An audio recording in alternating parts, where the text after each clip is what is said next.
Hello everyone, this is AGTechTube with another quick tutorial. Today I'm going to show you how to change the port of your printer on Windows 10 or 11 PC.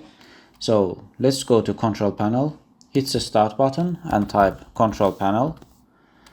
And under Hardware and Sound options, click the View Devices and Printers. From the list of printers, choose the printer you are having issue with.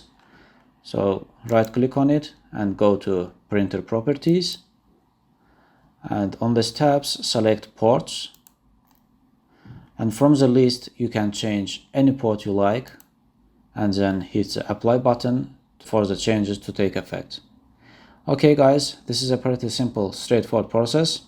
As always, thank you guys for watching the video. Please subscribe to my channel if you wish to see more of such content. I'm looking forward to catch you in my next videos.